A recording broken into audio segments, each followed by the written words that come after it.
This is Radio Now 95.3 FM. Come for the news, stay for informed conversations.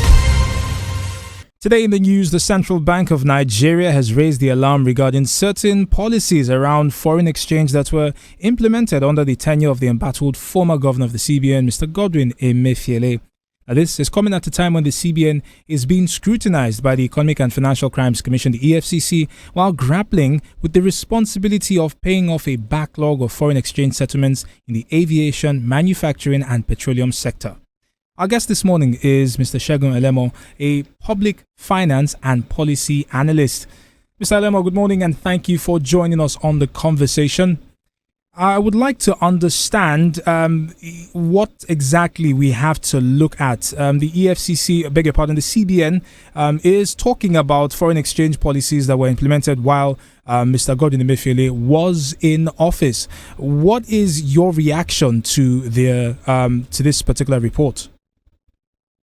Well, thank you very much for having me. I'm happy to join. Thank you to all our listeners. I've also been following up on the interventions provided by the Apex Bank. And there's no doubt that before now, we were in a very big mess. And we're still in a very big mess.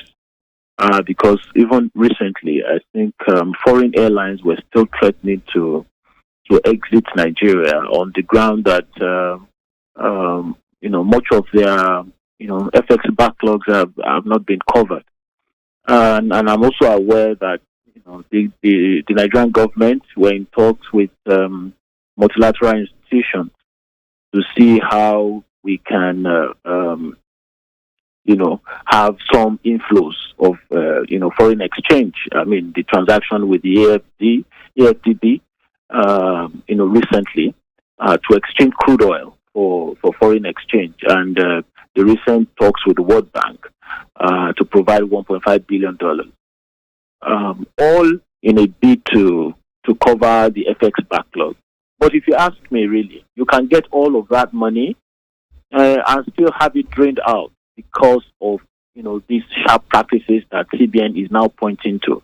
What I'm not aware about is whether CBN now has sufficient mechanism to monitor what's happening in the FX market and to cover all the players, and there are many of them. So going again to what happened during the former CBN governor, there were lots of malpractices, non-adherence to the rules, to the market rules, round tripping of foreign exchange, taking advantage of the market inconsistencies, and what have you. And that's why we are where we are today. Recall that even when the president, at his inauguration, declared that he's converging the difference rate into one. Then another one of the rates started pushing further down.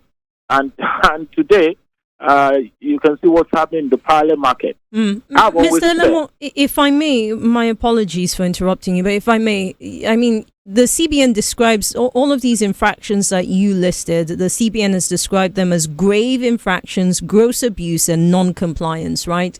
And we know that the EFCC began an investigation of FX transactions of 52 companies. We know that the CBN also imposed a restriction on commercial banks and stopped them from paying dividends or financing operations using the gains from the revaluation of the Naira. So these are some of the steps towards monitoring and ensuring that the system works. Are you saying that this isn't enough, or are you expecting something significant to come out of these possible reforms? Absolutely, it's not enough. It's not enough. You see, you can cover or have an oversight on the formal operators, and even that CBN has not done that sufficiently and effectively. The formal operators, the DFA, the DFIs, and other finance players in the market. What about the non-state actors that are playing in the market as well? What about the bureau de change? What about all of those, other people that are not covered, or under some of these regulations? how do you regulate them? Because those are also operations and activities that are affecting the market. And whether you like it or not, it's going to impact on many other things. Cost of living, and different things. Importation, because, we are a country that is heavily dependent on importation. We import virtually everything, except now that, we're going to be able to cut down on importation of refined petroleum products. Given the recent, kickoff of the Dangote refinery and then the mechanical completion of the Port Harcourt refinery. So those are issues that we need to deal with. There are non-state actors that are not being covered by some of these regulations. We need to deal with it headlong. And even the ones that are covered by the regulations that you said they are committing infractions, you need to deal with it much effectively. And until you do that, and then again is that if you say there will be sanctions, indeed let there be sanctions and let it be evident that there are sanctions truly. When it is evident that there are sanctions truly, then people will, be in check. I think that's what is most important here, and that's why the Apex Bank, exists. Mr. Elemo, thank you very much for speaking with us this morning. Our guest, Segun Elemo, is a public finance and policy analyst, joining us to talk on the CBN's flagging of some 52 foreign exchange transactions that took place under the tenure of former Governor Godwin Emefiele.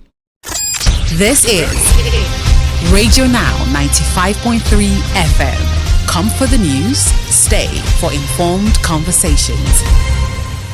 This is Entertainment Now on Now Breakfast. It's Friday the 19th of January here on Radio Now 95.3 FM Lagos. You're listening to Stephen Imediegwu and Nabila Osman. And on Entertainment Now today, we speak with Ishaya Bako, a filmmaker whose latest offering, I Do Not Come to You by Chance, has set tongues wagging across film festivals in Nigeria and the rest of the world. The film was released in 2023 and happens to be an adaptation from a book of the same name written by Adobe Trisha Wabani. Radio Now's Stephen Imediegwu sat with Mr. Bako, and Ishaya Bako starts off by highlighting the key differences between the book and the movie. So I don't know that it's a comedy. I know that the book was very funny. So I Do Not Come to You by Chance is the novel by Adobe Trisha Wabani that we adapted. And we had the premiere last September at the Toronto Film Festival. And then at AFRIF, the African International Film Festival in November as well, where it won the Audience Choice Award. I don't know that it's necessarily a comedy. I know that I wanted to make a light-hearted film. I know, personally, with the projects I select, I like to, because I make both documentaries and so non-fiction and then fiction films, I like to switch. So sometimes I'll make a documentary and then go make a feature film, and then make another documentary. I like to kind of see how the story can be told and where that truth lies. Because in fiction, you're trying to find the truth within the story. With documentary, you're trying to find the story within the truth. So every time it's just that bar, there's a lever there that is okay, where is the sweet spot for this? Okay, this is a book. We're now trying to translate it into a film. First and foremost, does it need to be a film? Mm-hmm. Second of all, am I the right person to tell the story? And I think those two questions, first of all, were very quickly answered because I made this film with who have become my long-term collaborators now. It's Chinio Onwubenu and Genevieve Naji, who are the exec producers, and then Choma Onyewe, who was my producer. So I had introduced them to the book early when I read it. I think it was 2015, after we'd made Road to Yesterday, the first film I worked with them. And I sent them the book and I said, look, it's a story just worth telling. It's funny, it's outlandish, it's almost unbelievable, but then there's a heartfelt nature to it. And then a couple of years later, we went on to do different projects. And then we came back, and then it's okay, you know what, we think it's time to tell the story. And I was okay, you know what, let's do it. And for this project, it was a bit different because this was one of the first projects that I didn't start writing myself. You just adapted from an existing source. No, but minus even adapting from an existing source, like it would, even if I'm adapting from, I would write it, but I was open to working with different writers. So we had like 3 different writers before we settled on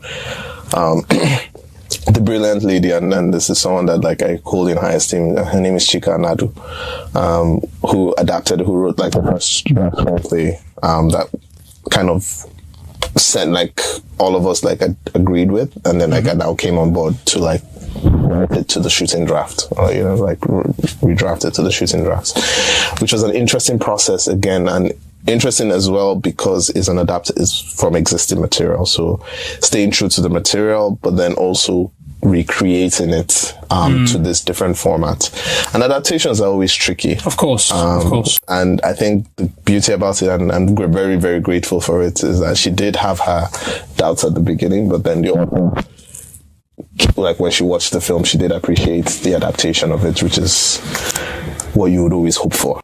If I were to ask you, Wikipedia describes you as a filmmaker, and that is a short description that doesn't seem to touch the surface of who you are and what you do. So how would you introduce yourself to the world? I actually think that's a pretty fair description. I think like I'm a filmmaker, like at heart and in practice. I think obviously like in more recent times, everybody and their mother and their uncle are filmmakers now.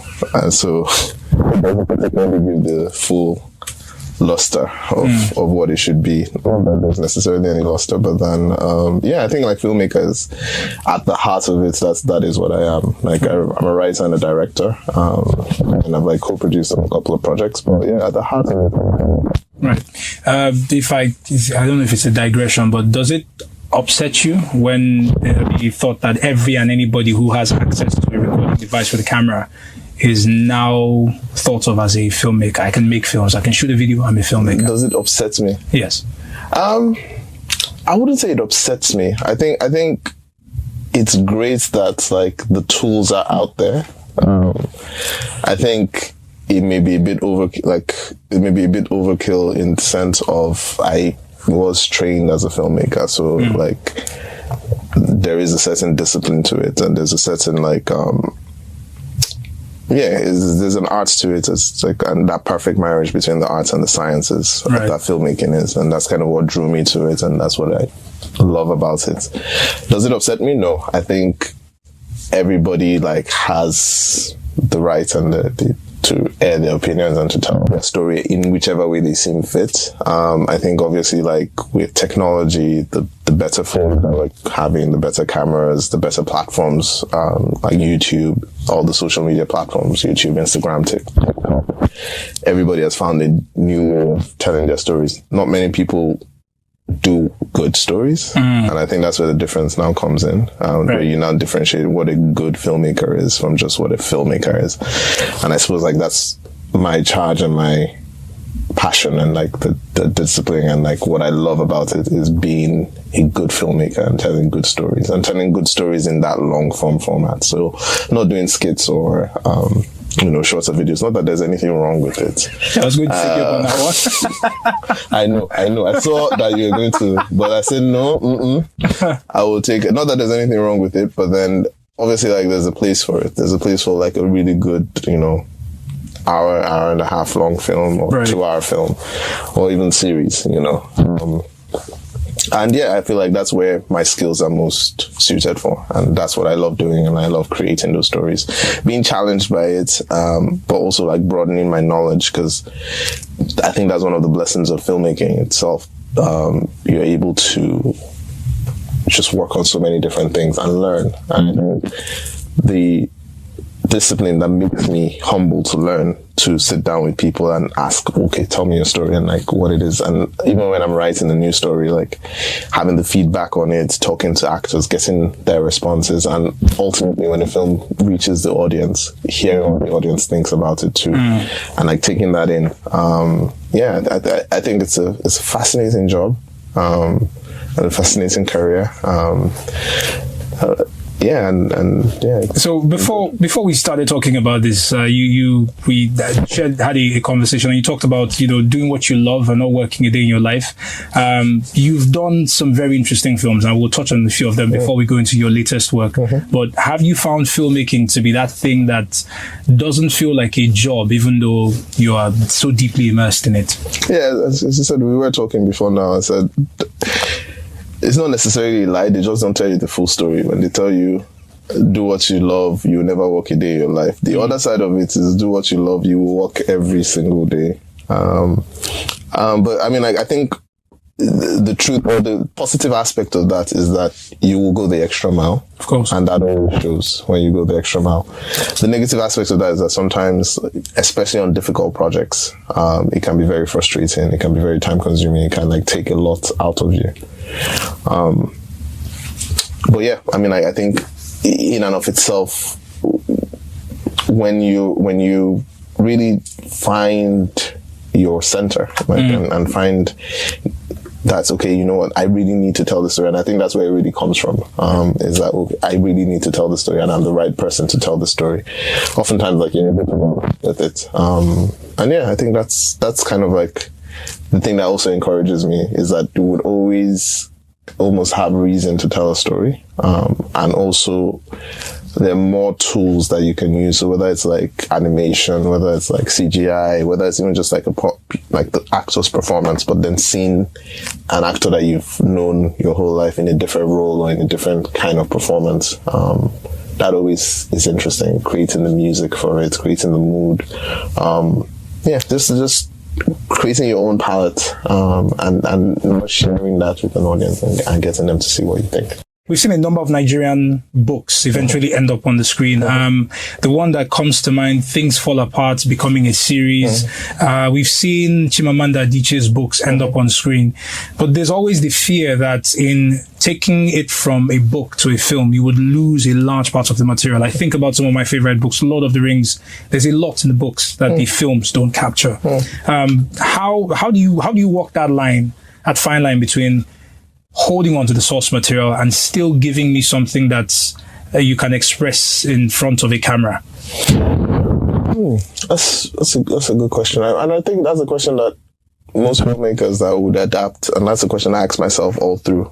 Most filmmakers that would adapt from novel to cinema, and I'll use cinema, will always struggle with. You talk about Lord of the Rings. Yes, Tolkien's books were amazing, but Peter Jackson's films were also amazing. Very true. And I think both can coexist. And I think that's I'll talk about what I learned the most about the process, is that the film, I Do Not Come to You by Chance, is quite different from the book. So you say it's a comedy, and as I said, I feel like it's more just a family drama than, because I really wanted to kind of really go with the book and, make everything very outlandish and, out there. But then when I was collaborating with my producers and with the writer, there were more things to think about again, because oftentimes a film will travel further and longer than the book. And I think what I learned the most is that you can appreciate both as separate types of medium, or separate types of formats, or separate types of telling of the same story. That's Ishaya Bako, filmmaker, director, who did the movie I Do Not Come to You by Chance, a movie adaptation of the book of the same name by writer and author Adobe Trisha Nwabani. And that's Entertainment Now, today here on Radio Now 95.3 FM Lagos. Stick around in just a bit. We've got News Extra coming your way. This is Radio Now 95.3 FM. Come for the news, stay for informed conversations. The federal government has approved a policy on transnational education with an emphasis on improving the quality of education in Nigeria. Now, this policy will allow Nigerians to access quality education from Nigeria without leaving the shores of the country. This means a lessening of the demand for foreign exchange. The policy also sets out steps that universities in Nigeria can take to export their education or certification to countries of the world. Our guest this morning is Mrs. Dideolu Adekogbe, an education management consultant. Ms. Adekogbe, good morning and thank you for joining us. What is your reaction to this transnational education policy that the federal government has approved? Good morning. Happy New Year. Thanks for having me. Well, if it is just been approved, I think it's a long, it's something that is long overdue. Because this is a system, an approach that is being adopted every other place. I mean, I talk about other parts of the world, and I know that also these programs have been on open and distance learning approach. Has been something that has been operational in some institutions in Nigeria, like Unilag that I know. So the government are taking it upon themselves and taking responsibility. It's a good one, because this naturally will give credibility to this program, and then we make individuals or parents know that whatever investment they are putting in this is worthwhile.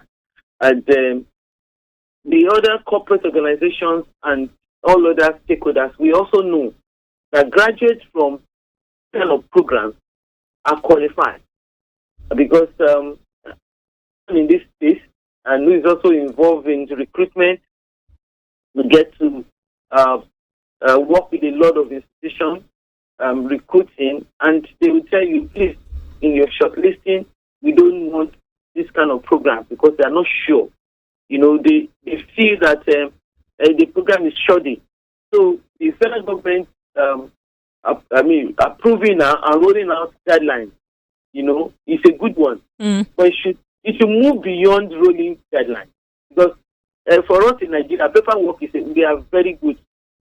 As a matter of fact, that is our specialty. We have first class in doing paperwork, but our major problem is implementation. So, Mrs. Adekogbe, if I may interrupt you, one of the benefits that the government typically looks at with transnational education is that it increases access to quality education.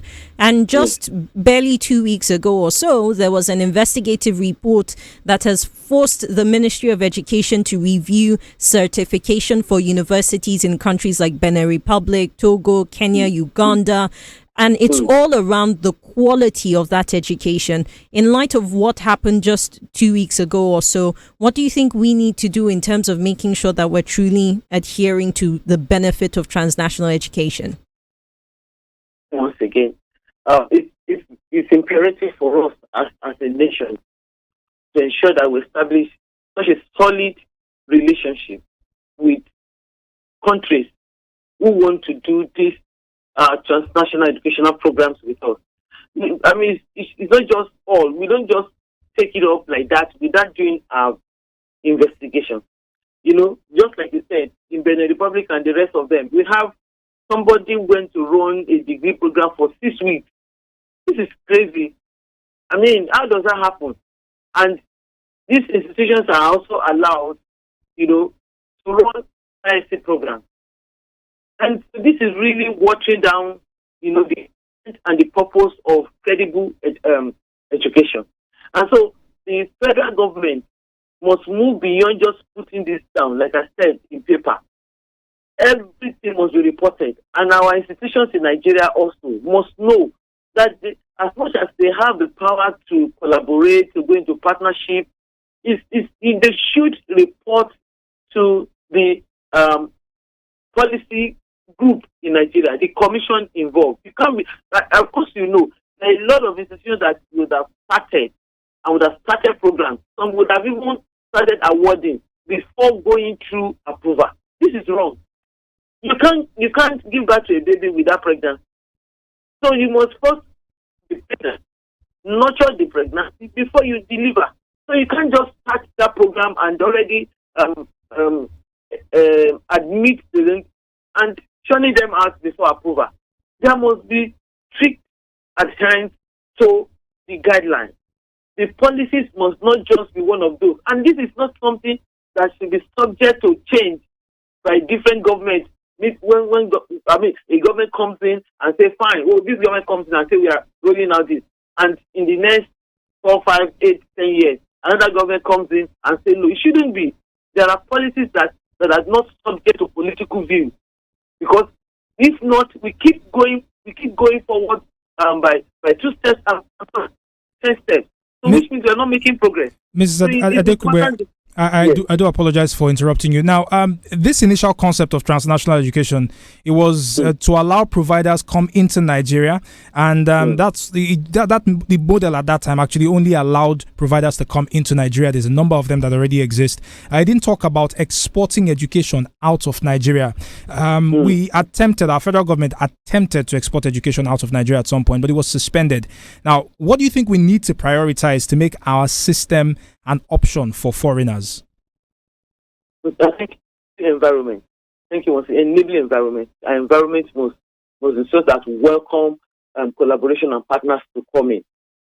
What policies we have in place, so much. You know what? This is education, and we also know that even in the corporate world and in business world, so many things have happened that a lot of organizations that have their roots here have to move out because of policies. So there must be such policy that we allow for, foreign institutions to have a place here and be able to establish, like a lot of approaches that are in the option. Some of them may outrightly have to start afresh, a campus. And we have quite a number of institutions already in Nigeria, both private and public, that they can collaborate with. Already, existing. But in collaboration, it's also important that such institutions are well grounded and known, that already attract, students naturally, so that they don't just get back here and they're struggling. Right. So it's also important that you have built a brand, that you have built a name, that you are desired, and you are not telling your students that instead of having to travel, going through all the process of papers and the rest, stay right here in Nigeria and still have the same quality that will give you if you have come to our nation. So I think it's really getting a lot of things right. So the federal government must ensure to provide an enabling environment, must ensure to do proper monitoring and supervision, must ensure that they place premium to quality than politics. They must ensure that the caliber of instructors are top-notch, not just anybody. Right. And they must ensure that, a friendly atmosphere, not one, is established in all of these institutions, so that our children are not shortchanged. You are not shortchanged. Thank you. In the course of looking for quality education, and when I mean friendly environment, you find even in our institution here, children graduating. Two of my kids graduated on Wednesday, and they told me from uni like that one of them in the department of chemical engineering said that two of his classmates could not graduate. I said, why? After spending 7 years in addition to COVID and the rest, that such failed a course in the final year. Who does that? How does that sound? After doing 5 years and extra 2 years of strike and COVID, and then you just said this child failed one course. Well, what is the course? It is something that we've seen happen in some Nigerian universities. Courses, education is a very interesting conversation. Ms. Adekogbe, I do apologize, but we have run out of time. I would like to say thank you for joining us on the conversation this morning. Our guest on the News Extra, Ms. Dideolu Adekogbe, an education management consultant, speaking to us on the federal government's newly launched policy on transnational education. Now Breakfast phases into the news review in just a moment. Do stay with us. This is Radio Now 95.3 FM. Come for the news, stay for informed conversations.